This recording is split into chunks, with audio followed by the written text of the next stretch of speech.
Hey, salut tout le monde, bienvenue à la deuxième épisode du Creepcast. Merci à tout le monde qui a été là pour le premier épisode la semaine passée.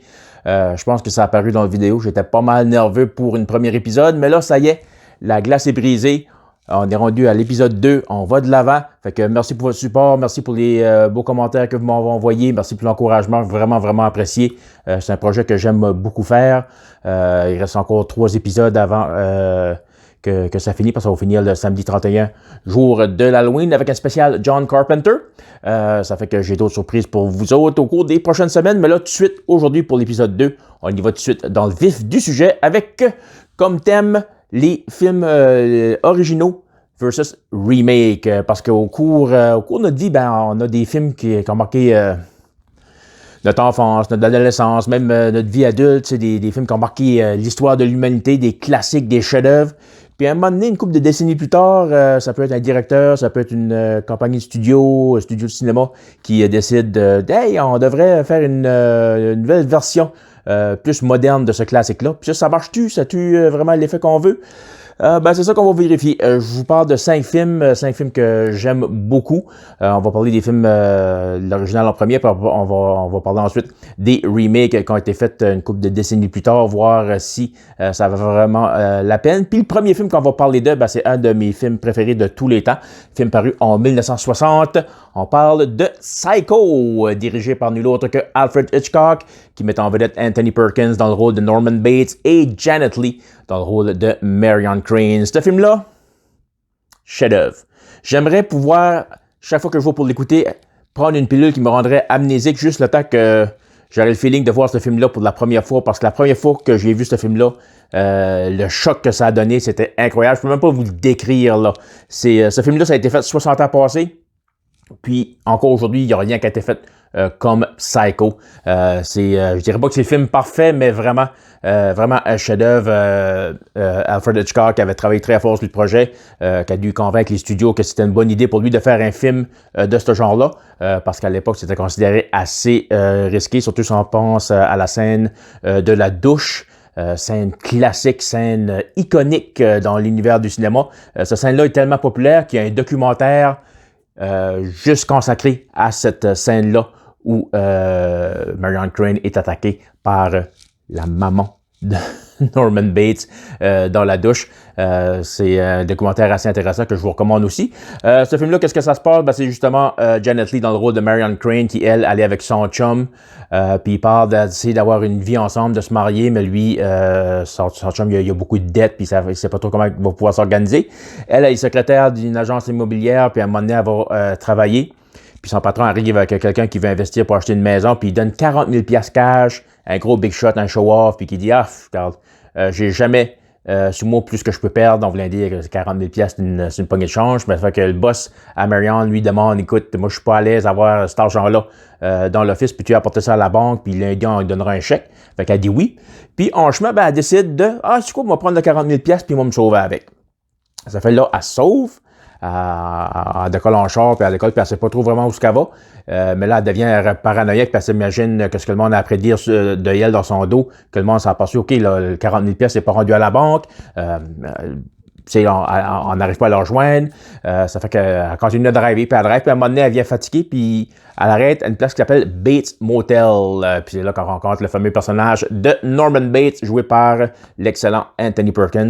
Puis c'est là que l'action commence. Je ne veux pas vous en dire trop, parce que si vous ne l'avez pas vu, ça vaut la peine d'être vu. Comme je vous dis, c'est un chef-d'œuvre, un classique.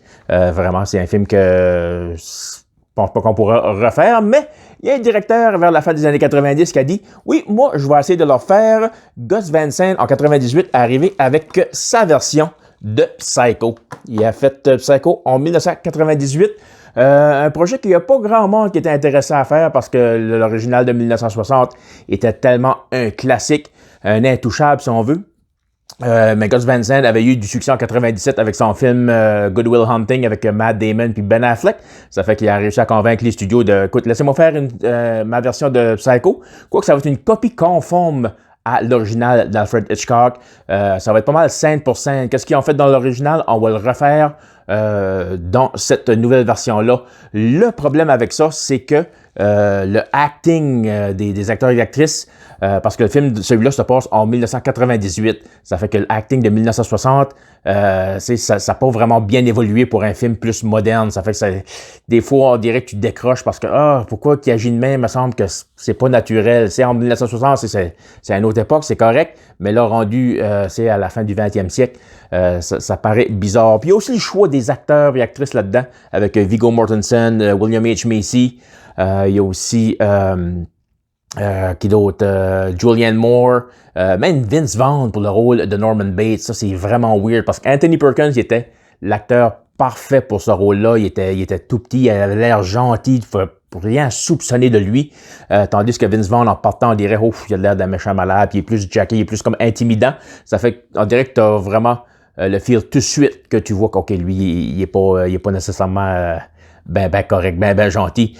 Puis, mais tout ça, je pourrais pardonner ça parce que tous les acteurs que je vous ai nommés, c'est des acteurs que j'ai rien contre eux autres. Ils ont fait des excellents films, des excellentes séries télévisées, mais pour ce film-là, on dirait leurs personnages, les voir là, on dirait que ça marche juste pas. Je les imagine pas dans ce film-là. Il y a juste Anne Heche qui joue le rôle de Marion Crane qui est correct, que je trouve, elle fait une bonne version, quoique pour moi, Marion Crane, il y a juste Janet Leigh qui peut la jouer comme il faut. Il y a même Flea, le bassiste de Red Hot Chili Peppers, qui est dans le film, qui a même des lignes. Il est là pour à peu près 1 minute, peut-être 1 minute et demie. Il y a un commis d'une quincaillerie, puis c'est Flea, bassiste de Red Hot Chili Peppers, et dans Psycho. Je sais pas pourquoi. Mais lorsque, comme je vous disais, je suis prêt à tout pardonner ça. Lorsque j'ai vraiment perdu la carte, c'est quand on arrive à l'hôtel, Bates Motel, puis tout le monde qui a vu le film savent que t'as le motel qui est là. Puis en arrière, t'as la fameuse maison, plus au fond, lorsque Norman Bates, puis sa maman, reste. Puis la maison, elle est iconique, là. Elle est quasiment aussi, sinon plus populaire que les personnages qui sont dans le film original. Puis quand on arrive dans la version 98, la maison est plus pareille, c'est plus la même maison, elle est complètement différente. Moi, j'ai capoté quand j'ai vu ça. J'ai dit, écoute, t'essayes de faire un film copie conforme à l'original, puis rendu à la maison classique, maison iconique, tu fais de quoi de complètement différent? Écoute, regarde, j'ai un T-shirt de Psycho, puis sur mon T-shirt, qu'est-ce qu'il y a en vedette? La maison. Qu'est-ce que tu fais là? Hein? Ça m'a frustré. Vraiment, là. Ça fait que on a ces deux versions-là du film Psycho 1960, le classique avec pas Anthony Hopkins, mais plutôt Alfred Hitchcock. Puis on a la version 98 de Gus Van Sant. Et celui-là, il n'y a aucun débat, aucun doute, celui-là, je vous recommande fortement Psycho 1960, l'original, on ne peut pas se tromper. Puis si ça vous intéresse vraiment d'avoir plus d'informations sur ce film-là, en 2012, il y a eu un film qui s'appelle Hitchcock, puis c'est ça que je vous disais Anthony Hopkins, parce que c'est ça, Anthony Hopkins joue justement le rôle de Alfred Hitchcock. Ça m'en vedette aussi Alan Mirren, Scarlett Johansson et aussi Jessica Biel. C'est pas un mauvais film, c'est juste que les films basés sur des vraies histoires, c'est toujours embelli, puis dramatisé, puis exagéré pour justement que ça rend le film intéressant. Puis c'est le cas dans celui-là où on dramatise plus la façon que Hitchcock a eu la difficulté à faire ce film-là, puis un peu plus de drame que dans ce film-là qu'il n'a eu vraiment lorsqu'il était après filmé Psycho. Ça fait que c'est pour moi que j'ai fait beaucoup de recherches justement à connaître ce film-là. Quand j'ai vu ce film-là, Hitchcock, ça m'avait déçu quelque peu quand on a senti le besoin d'exagérer certains faits de l'histoire de la création du film Psycho, qui est basé aussi sur un livre du même nom écrit par Robert Bloch. Puis qu'est-ce qui était particulier, c'est que Alfred Hitchcock était tellement il voulait tellement garder le secret de ce qu'était l'histoire de Psycho que chaque fois qu'il rentrait dans une librairie ou dans un magasin qu'il voyait le livre Psycho, il l'achetait. Partout où il allait, il pognait les livres parce qu'il voulait pas que personne les achète. Ça fait que lui, Robert Bloch, il a dit à un moment donné, wow, mon livre, ça vend comme des petits pains chauds, mais il n'y a personne qui l'avait parce que c'est juste Monsieur Hitchcock qui l'achetait partout. Puis aussi, Hitchcock, qu'est-ce que un de ses trademarks, marques de commerce, si on veut, c'est qu'il y a tout un petit caméo dans ses films. Il apparaît quelque part par rapport, comme dans le film Birds, il sort d'une bâtisse après de promener des chiens. Puis dans Psycho, justement, lorsque l'agence immobilière, lorsque Marion Crane travaille, ben, tu le vois par la fenêtre, puis il se tient juste là. Tu vois, oh, Alfred Hitchcock. Puis Gus Van Sant a fait la même chose. Puis ça, j'ai trouvé ça assez particulier parce qu'il est à la même place, mais il y a un gars habillé comme Alfred Hitchcock dans Psycho 1960, après comme le pointer du doigt, puis le taper comme comme si après Charlie, on voulait dire, regarde ton film, ça va être de la merde, fais pas ça, qu'est-ce que tu fais là? Ça fait que c'est particulier pareil qu'il savait que le film allait être critiqué puis détesté pas mal de tout le monde, mais puis il l'a fait pareil. Mais en tout cas, comme je vous le dis, vous voulez un bon film, allez avec l'original. Là, on va aller avec un deuxième film. Puis là, pour les deux prochains, ça va être un combo George A. Romero, deux films réalisés par le directeur légendaire, que j'ai eu la chance de rencontrer, un Rock and Shock, qui a une convention au Massachusetts une couple d'années passées, avant son décès. Premier film qu'on va parler, probablement un de ses plus grands films, Night of the Living Dead, qui était paru en 1968. Comme Psycho, c'est un film en noir et blanc, un film à petit budget. Puis un film que tu peux te faire du cash avec. Ouais. Si tu as la capacité de faire des Blu-ray ou 4K chez vous, ben tu peux reproduire ce film-là, le vendre, te faire de l'argent, puis il n'y a personne qui va t'écœurer parce que George A. Romero a oublié de mettre le trademark dessus. Les copyrights, je devrais dire, les droits d'auteur à ce film-là, ça fait que c'est un peu comme ce qu'on appelle public domain. Ça appartient à personne. Mais, quoi qu'il en soit, c'est vraiment un classique. C'est vraiment la base encore en 2020, la base sur laquelle on se fie pour créer, que ce soit les séries de zombies ou les films de zombies, ça passe à The Walking Dead, World War Z, Z-Nation, c'est vraiment la base de ça. C'est pour ça que George A. Romero est beaucoup considéré comme le père des zombies, mais pas créateur, parce que s'il veut vraiment aller au début, à l'historique des zombies, là, il faut que tu remontes en 1932 avec le film White Zombie, qui met en vedette Bela Lugosi, qui lui, bien sûr, est reconnu pour avoir joué le rôle de Dracula dans les Universal Monsters. Un épisode d'ailleurs qu'on va avoir, un spécial Universal Monsters dans 2 semaines, manquez pas ça. Mais là, pour le film White Zombie, c'est ça, c'est un homme qui est en amour avec une femme qui est fiancée à un autre homme, puis elle voudrait que cette femme-là tombe en amour avec lui. Sa fille va voir un genre de sorcier qui, lui, il brainwash tout ça, puis elle tombe en amour. Mais finalement, qu'est-ce qu'elle devient? C'est qu'elle devient comme zombie. Puis c'était ça à l'époque. C'était pas des morts qui revenaient en vie, c'était juste du monde qui était brainwashé puis devenait un peu des esclaves, puis pouvait être contrôlé à la volonté du sorcier. Mais vraiment, là, ce qu'on voit, que c'est les morts qui reviennent en vie pour manger les autres humains, ben c'est dans Night of the Living Dead, qui est un des films, un des premiers films à être aussi graphiquement violent, qu'on voit beaucoup de scènes, je dirais peut-être pas du gore, parce que c'est quand même 1968, là, mais quand même assez intense, là, si on pense à la petite fille qui est virée zombie, puis elle mange certaines parties de sa mère à la fin. C'est quand même particulier. Puis c'est aussi un des premiers films qui mettait en vedette un acteur principal de couleur noire, un acteur du nom de Dwayne Jones, qui joue le rôle de Ben dans ce film-là. Là, je vais vous annoncer 2 ans plus tard, en 1970, quand Fox avait sorti le film Beneath the Planet of the Apes, où il y avait un acteur noir qui jouait. Puis c'était pas un gros rôle, mais il était dans le film, il était là. Puis on l'a vu. Puis je vais vous montrer juste vite fait les critiques à la fin du film, lorsque ça vous donne le nom des acteurs puis le nom des personnages qui ont joué. Puis checkez bien ça, c'est assez particulier.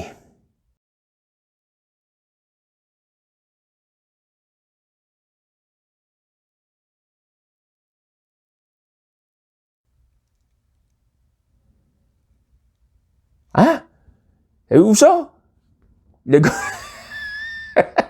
L'acteur noir, finalement, il a joué le rôle du noir. Hein, c'était ça. Hein, ils n'ont même pas donné de nom au personnage. Fox, qui, depuis ce temps-là, se sont révisés, puis ils ont donné un nom au personnage de Ono Grono. Mais Don Pedro Callis, justement, quand il avait joué le rôle, il était assez particulier quand il a vu que c'était ça. Le nom du personnage qu'il avait donné, parce que il est pas figurant, là. Il y a un personnage qui a des lignes, il est important dans le film, il participe à l'histoire, puis on dirait qu'ils n'ont juste pas voulu donner d'importance, puis c'est pas 1900, c'est pas en 1782 je vous parle, là, c'est 1972, c'est pas si longtemps que ça. Ça fait que pour un film qui avait un acteur noir comme acteur principal en 1968, c'était vraiment de quoi de gros. Puis ce film-là, justement, ben écoute, c'est comme Psycho, c'est un classique, c'est un chef-d'œuvre. Ça raconte l'histoire de Barbara qui était jouée dans ce film-là par Judith Odie, qui avec son frère vont au cimetière voir la tombe de leur mère. Il y a un zombie qui les attaque, son frère se fait tuer, elle se sauve, elle se ramasse à une maison. Puis elle est comme pognée là, puis là, c'est là que Ben arrive pour l'aider, puis ils essaient de survivre à travers la nuit jusqu'à temps qu'il y ait de l'aide qui arrive. C'est pas mal ça la base de l'histoire. C'est assez simple, mais les côtés effets, ça marche quand même assez bien.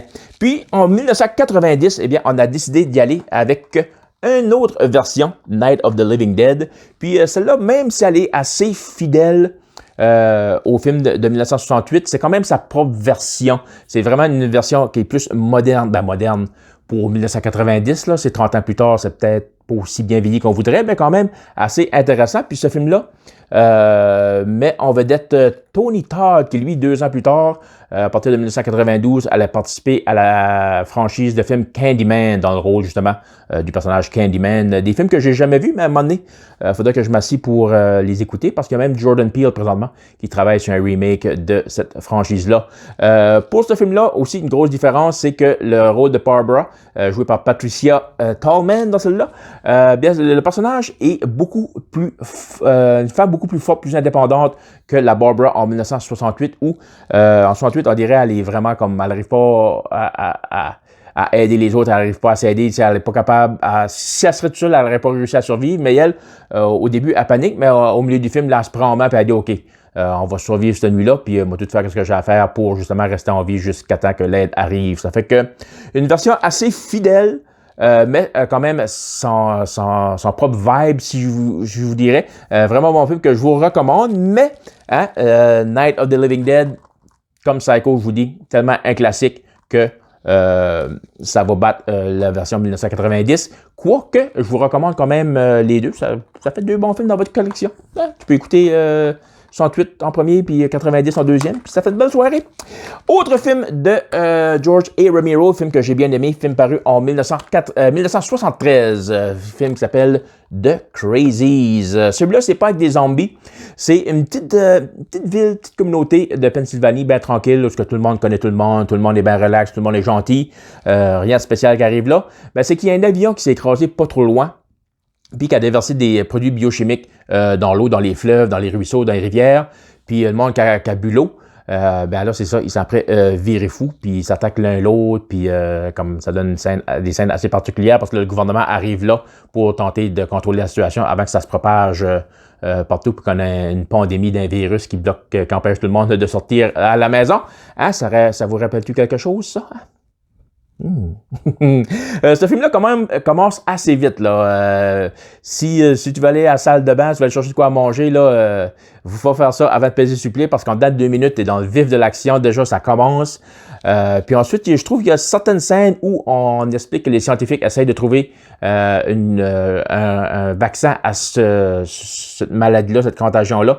Je trouve que c'est un peu, ça ralentit un peu l'histoire, mais c'est quand même assez intéressant avec les personnages de Julie et David. Julie qui est une infirmière, David, lui, est un pompier. Puis il s'aperçoit que le gouvernement, là-dedans, ils sont pas mal trop investis, comme si que ça après essayerait de cacher quelque chose dans tout ce qui se passe dans leur petite ville. Film assez sombre, assez intense. À un moment donné, il y a une scène d'inceste. Ça fait que c'est pour... Curtain averti. Ça fait que même pour un film de 1973, assez gore aussi, ça saigne pas mal. Des fois, peut-être un petit peu trop pour l'actif qui se passe, mais quand même un bon film. Puis, en 2010, ben là, on nous est revenu avec une nouvelle version plus moderne de Crazies, un film qui met en vedette Timothy Olyphant et Rala Mitchell dans le rôle de David et Julie. Julie, là-dedans, est toujours une infirmière, mais David, dans ce film-là, dans cette version-là, lui, il est un shérif. Puis c'est vraiment une petite ville de la Pennsylvanie, bien tranquille. Puis c'est ça que j'aime de ce film-là, c'est qu'on prend le temps de raconter l'histoire, de tout vraiment tout mettre en place, de nous mettre dans l'idée que c'est une ville bien normale, bien ordinaire, jamais rien de spécial qui se passe. C'est le gars, il est shérif, mais il y a une game de baseball, des jeunes qui ont lieu au terrain de baseball, puis il arrête, il se pogne un café, puis aller voir la game. C'est bien tranquille comme place. Puis à un moment donné, c'est ça, sur le terrain, il y a un fermier qui arrive avec un fusil, puis tout le monde se connaît, il le reconnaît, ça fait que lui, shérif, David, il va voir qu'est-ce qui se passe, il essaie de le parler, il essaie de le raisonner, mais lui, il est là confus. Puis à un moment donné, là, il lève son fusil pour tirer, puis ça fait que là, le shérif n'a pas le choix de le tuer. Puis c'est là que ça devient intéressant parce que des personnages que tu as vus au début, plus tu avances, plus tu les vois agir de façon étrange. Ils viennent comme désorientés, ils ont l'air confus, puis ils deviennent de plus en plus agressifs. Puis c'est ça, encore une fois, que je vous dis, que j'aime de ce film-là, c'est vraiment que ça prend le temps de raconter l'histoire, de nous mettre dans le vibe de là où ils veulent nous apporter. Puis c'est un film aussi qui met en vedette l'actrice Danielle Panabaker, qui joue Killer Frost dans la série The Flash, qui est disponible sur Netflix en passant. Fait que c'est pour les fans de super-héros, ça peut être intéressant pour vous autres. Ça fait que c'est la même chose, c'est lui. Le shérif David et sa femme Julie qui s'aperçoivent que justement le gouvernement semble beaucoup trop investi à essayer de contenir le problème puis de contrôler les gens. Ça fait qu'ils essaient de découvrir qu'est-ce qui se passe à leur ville, pourquoi le monde après viré fou comme ça. Ça fait que entre The Crazies 1973 et The Crazies 2010, je vous recommande le remake. Il est bon. Mais comme je vous disais, il commence beaucoup trop vite selon moi. On dirait que ça ne laisse pas le temps de nous installer dans l'histoire. Puis il y a quelques parties qui viennent au ralenti. Mais celui-là, vraiment, l'histoire vraiment bien racontée, vraiment bien jouée. Ça fait que, bien que j'aime les deux, le remake pour The Crazies. Là, on tourne de nouveau en 1960. Puis juste avant, on va prendre une gorgée d'eau. Oui, c'est de l'eau qui est dedans. Je vous le dis, c'est de l'eau. Là, on y va avec un film qui s'appelle Village of the Dam, paru en 1960, comme je vous le disais. Une histoire assez basique, une petite ville, encore une fois, bien tranquille, où, à un moment donné, tout le monde perd connaissance. Pow! Tout le monde tombe à terre. Ils sont là pour... quasiment, je pense, au-dessus de 24 heures, si je ne me trompe pas. Puis il y a un certain paramètre que si tu dépasses, tu vas perdre connaissance toi aussi. Puis là, les gens, le gouvernement, la police autour, ils essaient tout de figurer comment ils vont pouvoir aider le monde qui sont là. Puis à un moment donné, tout le monde se réveille. Pow! Tiens-toi! On est tous debout, tout est correct, tout est beau, on ne sait pas ce qui s'est passé, mais en tout cas, la vie continue. Sauf qu'il y a une dizaine de femmes qui, là-dedans, ont tombé enceintes. Puis on n'explique pas vraiment, on ne sait pas ce qui se passe, mais tombe enceinte, 9 mois plus tard, donne naissance à des enfants. Puis c'est là que l'action commence parce que les enfants ont un genre de, je ne sais pas si c'est le bon terme là, mais ils ont des pouvoirs télékinétiques, mettons, que je pourrais dire. Ils sont capables de contrôler le monde, à les faire, à faire ce qu'ils veulent qu'ils font, mettons.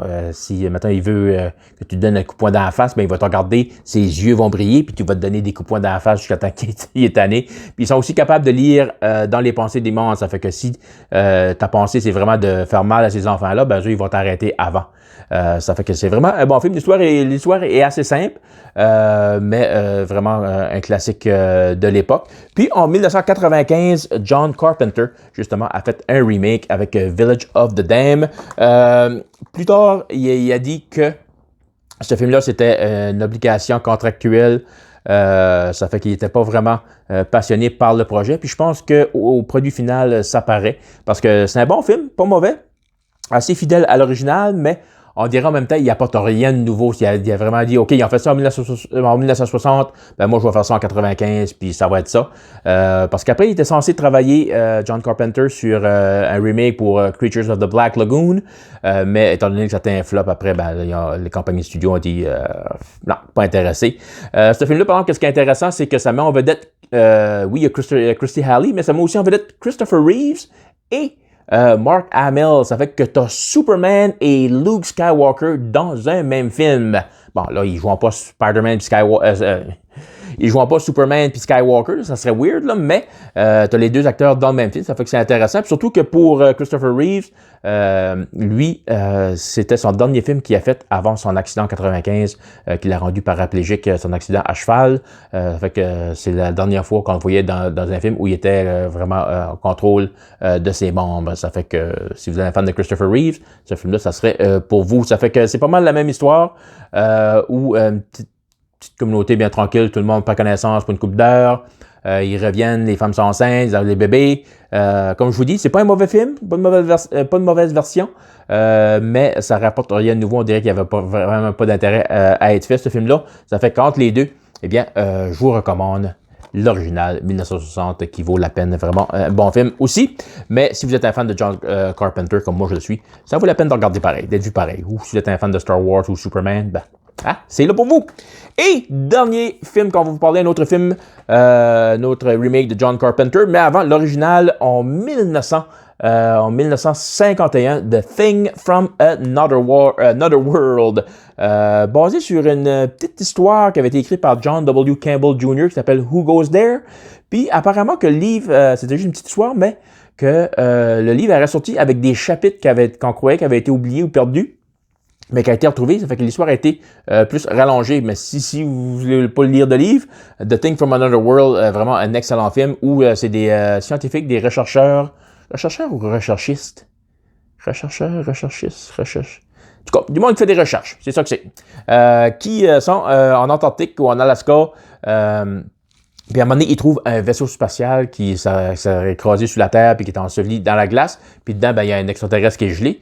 Puis ils ont eu la bonne idée de dégeler l'extraterrestre, voir ce que ça va donner. Puis bien sûr, c'était une mauvaise idée parce que là, l'extraterrestre, il se réveille puis là, il veut tuer tout le monde. Puis c'est pas mal ça qu'il fait. Puis il y a aussi un des professeurs, lui, qui est fasciné par justement le monstre en tant que tel, l'extraterrestre. Il essaie de l'aider, mais ça va lui coûter cher, comme vous pouvez l'imaginer. Ce qui est particulier dans ce film-là, étant donné que les effets spéciaux, comme le maquillage, d'accord, c'était pas aussi évolué que ça l'est aujourd'hui, ça fait que t'as pas de close-up du monstre. Tu le vois, mais tout le temps comme un peu à distance, parce qu'il disait que justement le maquillage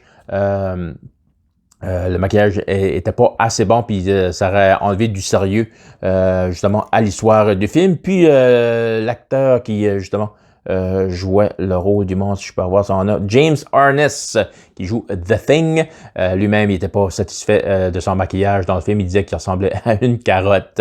Mais quoi qu'il en soit, c'est vraiment un bon film, un des top films de science-fiction et d'horreur des années 50. Ce qui nous rapporte en 1982, où John Carpenter nous apporte le film The Thing. Il a enlevé From Another World, il a été avec The Thing. Aujourd'hui, vu comme un des plus grands films d'horreur ou de science-fiction de tous les temps, ce qui est quand même assez particulier parce que à sa sortie au box-office en 82, ça a été un flop total au point que John Carpenter n'a quasiment fait faillite. Plus personne ne voulait travailler avec lui, plus personne ne voulait l'engager. Le monde avait critiqué le film pour le niveau de violence qu'il y avait dedans et aussi les effets gory, qui est assez drôle là aussi, parce qu'en 78, quand il a sorti le film Halloween, un film qui est considéré comme un classique, parce que ça l'est un classique, il avait quand même été critiqué que le film n'était pas assez violent et gory. Ça fait que là, il a mis le paquet, puis il a payé pour au plein. Hein? Il y a du monde qui est jamais content. Tu fais de quoi, ils sont pas contents, tu fais ce qu'ils veulent, puis ils sont pas plus contents, puis c'était un peu ça avec The Thing.